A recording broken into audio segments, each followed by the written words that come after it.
Hello, everyone. I will be introducing Joy Britt, and I apologize for any pronunciation. Ignacio De Rit. They will be presenting on the presentation titled Energizer Buddies, Earth, Wind, and Fire. Just a little introduction for Joy. She is the Alaska Native Tribal Health Consortium's Contamination Support Program Manager. She leads assistance in the identification, remediation, and prevention of brownfields and explores the connection between contamination, traditional foods, and the human body. Ignatios de Ritz communicates with tribes, cities, states, and nonprofits with Brownfield reuse and has coordinated CCLR's Technical Assistance Program for 12 years and coordinated 21 years for the city of Emeryville, California's redevelopment agency. The CCLR is the Center for Creative Land Recycling. Thank you and welcome. So there's Joy and me, and next. So just a little about CCLEAR, or Center for Creative Land Recycling, as was mentioned. I'm Ignacio Dairit, and I'm based in California, but the Center for Creative Land Recycling serves the Western United States. We cover regions, EPA regions 9 and 10, and we provide technical assistance. We try to get grants out to all the communities out here in the West for brownfields and reuse issues. And we have a more detailed presentation tomorrow about brownfields. But just to let people know is that a brownfield is not a site that is that people would consider contaminated. It's any site that is potentially contaminated. So it will cover practically any site that you are interested in reusing for another purpose. And reuse meaning if you want to make it into a community facility or restore it to open space or its natural state, if it is indeed affected, then it is eligible for brownfields assistance. But we'll talk more about that tomorrow. So next.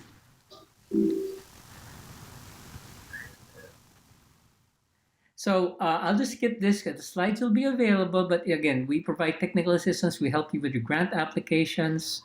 We work with Joy a lot. There is a tribal tab and a tab, technical assistance to brownfields. So you have two actual teams that can help you with your brownfields issues. Next. And so we're talking here about Energizer buddies and really focusing on renewable energies.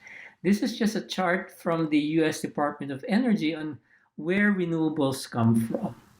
Now, as we know, we're heavily affected by petroleum and other sources, and we do want to use renewables so that there's less impact on the environment, less carbon, and less pollution, because we know petroleum and coal do produce not just greenhouse gases, but they also contaminate the environment. And there are also issues with natural gas and nuclear energy. So renewables, while they have their issues as well, it's a far safer and potentially more abundant source of energy. Next slide. So watch the movie NARS. Over the last 2 years, CCLEAR has produced what we call movie NARS. And what are movie NARS? Well, these are really just videos we put together. They're not quite webinars and they're not quite documentaries, but they're somewhere in between. So we try to make them informative, but also entertaining. So we call it a low budget documentary. And I have the links there, and I've actually posted these links on the community board under the Brownfields photos. And just click, there are two videos there on the Energizer buddies. And if Joy just goes to the next slide, I'll show you a teaser of what these slides show. We talk about the renewable energy sources. We go into some background, some kind of renewable energy 101, and also with a focus on tribes. There is we have a nonprofit, and ANTH does this also, that provides free assistance to tribes, especially in the lower 48, but they will do Alaska too. We cover some legal topics, some market, where the technology is going, and we have plenty of examples actually from Alaska. And so it's a good way to break into this. You can, don't watch Netflix for the next day or so and watch these movie-nars, and you can actually speed up these movie-nars too. If they're moving too slow for you, you can speed up the video. But it really does cover a lot of ground. Next slide.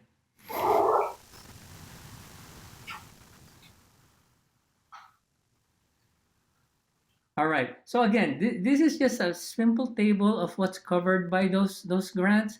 It does cover a lot of information, and actually there are X's there on the tribe column that I forgot to check.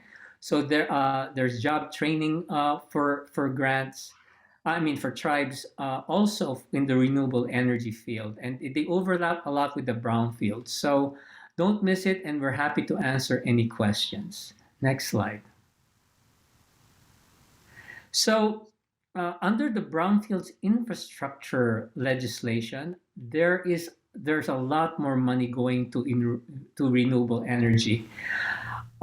It's both, and it also addresses weatherization and energy efficiency. So, and energy efficiency is if you don't have to use the heat, or light up your rooms, and if you can use natural light or natural heat, or keep your heat inside, or your warm your climate within your current your facility, then you don't have to spend for energy.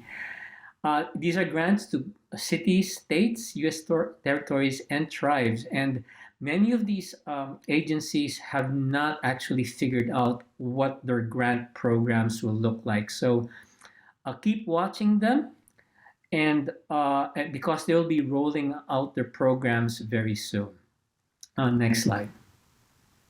Now for brownfields, again, we will be talking about this more tomorrow, but there is an intersection between brownfields and renewable energy. And you can plan, you might have sites there that you're considering for renewable energy that may or may not have contamination issues. And again, as I mentioned, you will be able to use brownfields grants to do planning, community outreach, hire consultants to figure out what your potential is. And again, the brownfields nonprofits can also help you with this. There's the NREL labs. They also have a program.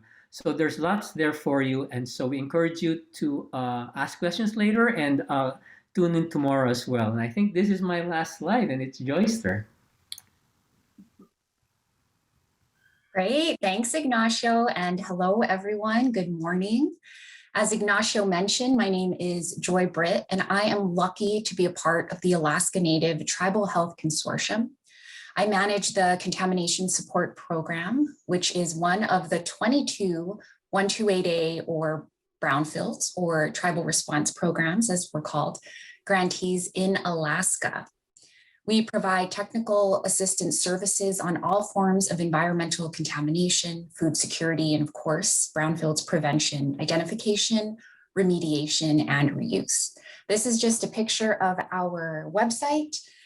We had this beautiful painting commissioned by a local artist to display how we view brownfields in Alaska, looking at the past and the sites that can be blighted and potentially contaminated, and looking towards the future and what they really can be. So we love to highlight this beautiful picture in our work and keep it as a vision for why we do what we do. So ANTHC and CClear also work directly with the tribal tab Kansas State University is the current grantee for this nationwide assistance specific to tribes with the expertise and understanding that things work a little differently on tribal lands in the lower 48 and in Alaska.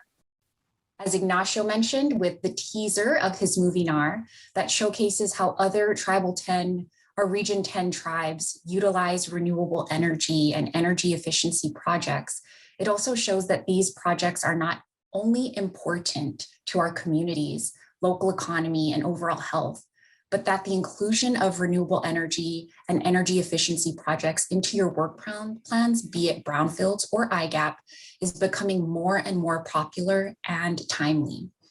I come from Alaska, which is a beautiful state that is on the forefront of climate disparities, as we have talked about today, yesterday, and will do more tomorrow.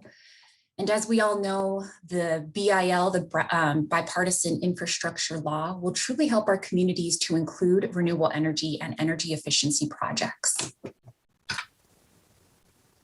So as a TRP grantee and tribal tab provider, my focus is on brownfields, but the information I'm sharing today is transmissible to all other tribal programs as well. So we've heard the phrase brownfields to bright fields, but may wonder, well, how can we do that? Or we are just a small community, and though we have many brownfields, how do we incorporate new technologies or solar or insert the slew of anxiety-driven questions here, right? But the grandmasters at the EPA have sorted that all out for us with this extremely helpful guide. The link is provided right there at the bottom of the slide, but I'll also attach it in our Zoom chat. And I've also put it as a topic of discussion on the WOVA platform. And apologies to those of you who are well oriented with this guide. If so, please share your thoughts on how helpful or not it was for you in the chat. I personally find it extremely helpful, and I'll share why.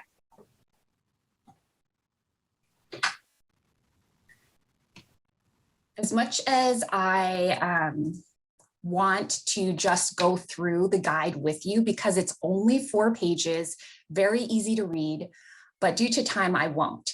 So I have kind of just highlighted some of the points that I want to just bring to your attention this morning. But this guide talks about why to incorporate renewable energy into future brownfield projects. So you see that existing infrastructure is already there and may be reusable, reduce land costs and tax incentives, community support through land revitalization efforts and open space protection. This is all really outlined. And the sources that this guide provides, like right here, the Repowering America's Land Initiative, all of these sources are so helpful. Further, the guide talks about when to begin, which is now with the BIL, and helpful documents to assist with this planning, which is covered right in through here. It's so detailed, guys. It's wonderful. And it further provides actual examples of EPA Brownfields grantees and targeted Brownfield assessment recipients. You can click on their names and see their success stories and kind of get an idea of how others in our, not just our region, but across the nation, did renewable energy and energy efficiency projects successfully. And best of all, with the new, or should I say 2018, not technically new anymore, BUILD Act includes ranking criterion focusing on renewable energies and energy efficiency projects, which means you'll get more points for adding aspects of renewable energy and energy efficiency into your applications. Now, keep in mind, it just has to be aspects of it. So for example, one of the success stories in our region created from a blighted building, turned it into affordable housing with energy efficient lighting.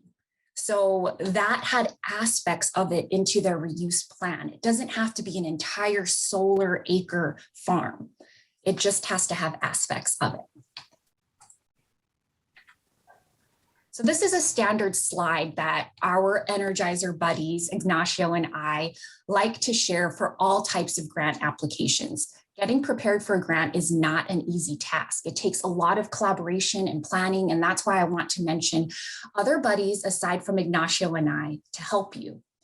I'm just going to let this kind of sit here. I know you're able to go back and view our slides, but it's really important to form these partnerships, especially in Alaska, where there are several landowners and a lot of complications with owning the land. Reaching out to partners and trying to navigate that is very important for your applications, and we can help. We being one, if you are curious about including energy into your program, into your projects, the ANTHC Rural Energy Program is wonderful for assisting tribes with a slew of renewable energy projects. I just wanted to give a shout out to my friends over there at ANTHC. They do projects from solar to heat recovery to geothermal energy technology, hydroelectricity, wind to heat. The list goes on. They are really experts at how to incorporate renewables into your plans as a community. So definitely reach out to them. And of course, our tribal tab partners are here. These are your other buddies that you could reach out to in the region. CClear's team, Tribal Tab, which is through Kansas State University. They're a wonderful group of experts that have worked with tribes across the nation. We love to look forward to hearing from you. And really, that's the end of our presentation, but we really wanted to reserve some extra time, which a little bit for discussion. So I'll stop sharing the screen, and I hope that this short kind of teaser has at least made you want to not watch your serial killer documentaries on Netflix and just kind of watch Ignacio's movie NARS. There's two really great ones, and have maybe spurred some interest into renewable energies and energy efficiency projects into your work plans, be it Brownfield or IGAP. So hopefully we have some questions or comments from the audience. So just a reminder, you can put them into the chat, or you can use raise hand under reactions to ask verbally. So let's hope we get some questions. I'll check in the room and see if we have any questions in here. Right. Well, while we're waiting, that one of the movie NARs does goes into several programs that that the Tanana Chiefs Conference did. They did weatherization. They changed light bulbs. They put in solar. They did biomass. So it's a whole slew of programs that they did in just that one tribe. And there's an installer there that I guess is pretty popular in the Alaska region, that is actually in renewables, is supposed to be an international star as far as installing renewables. So that's it's and another very early on, CClear did help one of the tribes install wind in one of their it's more of a community wind project that they had. So it's, we're very encouraged to see these projects, and we'd like to see help more tribes and communities do this. So can you share? Ignacio, we have a question in the chat. Can you share some stories on how you have helped improve a tribe's Brownfields application? Very good question. While we'll be discussing this tomorrow also, I think we'll actually have more time today because we have more slides for tomorrow. But what we do with, depending on when you come to CClear or even to Kansas State, is you can actually, it starts best with a call. We want to know what your priorities are, what your needs are, and who your partners are. It usually starts with those and what your objectives are. And from there, we can create a story. And then the thing we cannot help with is we can't actually write your grant. You can do an outline. We can give you examples. There are many examples we can draw from. You can almost model it from other grants. And then once you have it written, then we can review them for you. And that's where we come, where we think the value is, because we can review it as many times as you send it back to us for review. So it's almost like we almost wrote it. We can't write them, but if you do the edits we suggest, then it's almost like we wrote it for you, although we don't want to say that. But To further add on to that, Adam, I see you do have another comment about hearing types of projects coming from tribes in Region 10. That's really, CClear does a great job of sharing projects on their website. You can also look at the Region 10 past recipients and see what types of projects, not just in your region, but also nationwide, that kind of strike close to home. Every community, every site is different and has its own characteristics. And what CClear, ANTHC, and KSU Tribal Tab can do is what Ignacio mentioned, is really develop that story, really develop the information you need to back up that story and that reuse plan. That is so important in these applications. You want pictures, you want documents of community support, you want ideas of what that reuse plan is, whether it can be a rendering from a local artist who drew the vision and attaching that to your application. All of these things really adds points in showing the EPA that you're committed to that reuse plan. So it's really, your imagination, and we are just the buddy guide that. Jay Billy has asked, when green spacing the contaminated site, is it harder to get a grant to clean up the site? Do you want an eligibility question? I have ideas. Yes, we have ideas. It's an eligibility issue. And of course, it depends on which state. I'm assuming Jay Billy is in Alaska. Or are you in Alaska? Because again, in Alaska, it's a little different. It's a little bit, yes, Alaska. So depending on who owns the site, we have to strategize. It might be longer than we have available time here, but we should connect and we can advise you on how to make this eligible, because we have to bring actually the EPA staff in and see how we can make it eligible. But to generally answer, when you have a reuse plan, that is to bring the site back to its original form. And, you use the term green spacing, but the term can be different. It can be, not just green spacing, but going back to the land's original use, to subsistence use, to areas that are clean enough where you can berry pick again, where you can have kids running around. That is all approved site reuse. When you think about cleaning up the site, that has your reuse plan does impact how clean the site will be. So if you want to put a Head Start or a daycare on that site, and if it's really contaminated, there are certain criteria for what that reuse will be. So you have to think of it that way as well. And the types of contamination, like Ignacio mentioned, the eligibility is vast. But the really important thing is to find out who the responsible party is.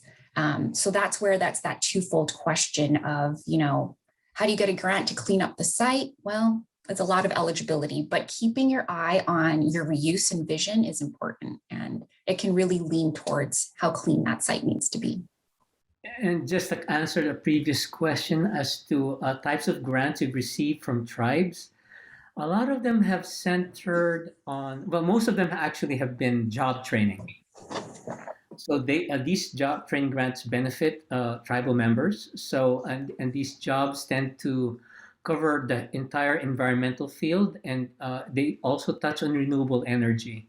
So that's probably the most that tribes in Region 10 have received. There have also been Brownfields grants to tribes that are dealing with housing. So it's their old housing stock that has to be cleaned up. That's another one. And also, let's see, there was a couple more that are restoring historic or cultural resources. As Joy said, if it's sacred ground, or if it's for natural habitat, or ceremonial grounds, those are all eligible.